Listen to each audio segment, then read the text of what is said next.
My name is Rachel Coleman, and for the last 12 years, I've been married to Ethan, a man who used to be my best friend, my biggest supporter, and the reason I smiled every morning. We built a life together in a small town outside Denver, where neighbors still waved at each other, and everyone knew everyone else's business. But no one knew ours, not really. Not what happened one stormy night that changed the way he looked at me forever. It started small, as these things often do. A little misunderstanding, a few words said in frustration. Then it snowballed into something I couldn't take back. Chapter 1. A crack in the glass. Ethan wasn't the same after his construction business took a hit. Jobs slowed down, clients backed out, and bills piled higher than either of us could handle. He became quieter, more withdrawn. I, on the other hand, grew anxious and snappy, trying to keep our home together while working long shifts at the local cafe. One night, after yet another argument about overdue payments, I lost it. We were standing in the kitchen, rain hammering the windows, thunder shaking the air. He said something about trying his best, and something in me snapped. "Oh really, Ethan, you call this your best?" I shouted. "You used to be a man I respected. Now you can't even handle your own life." The words came out sharper than I intended, but before I could stop myself, I said something I'll regret for the rest of my life. "At least act like a man, Ethan. Because right now, you're not one." He froze. His eyes widened, hurt, disbelief, anger, all at once. I wanted to take it back the second it left my mouth, but it was too late. That night, he didn't sleep in our bed. And the next morning, when I saw him in the kitchen, he wouldn't look at me.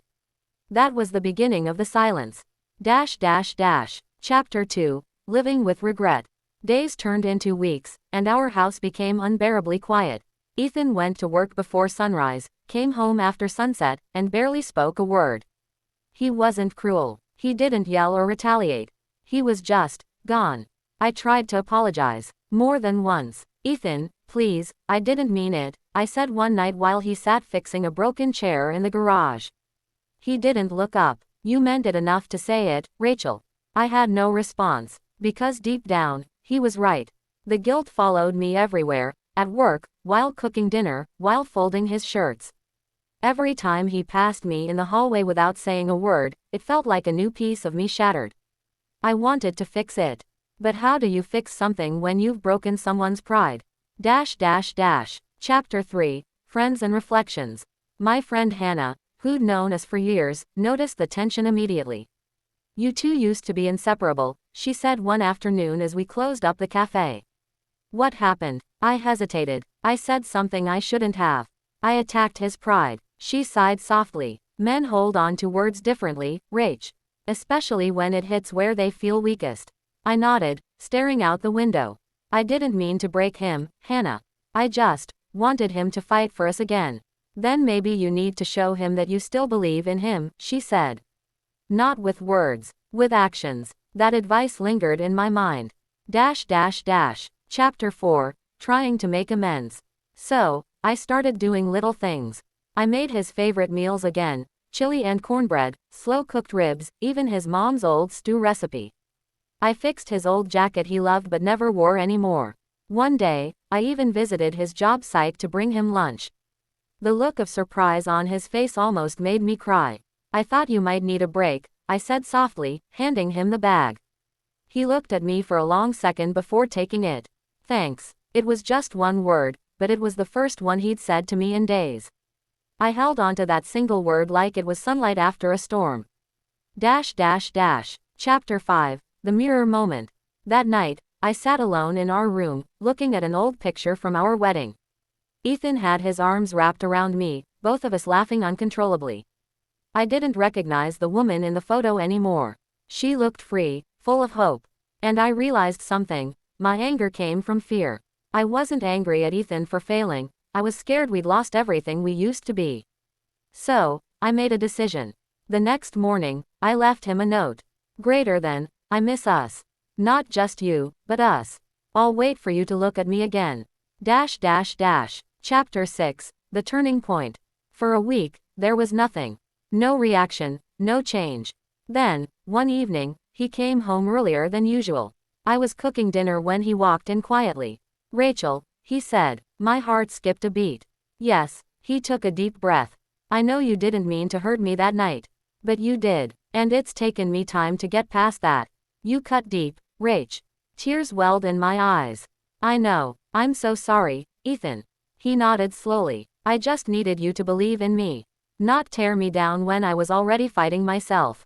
That night, we talked for hours, about life, fear, pride, love, and forgiveness.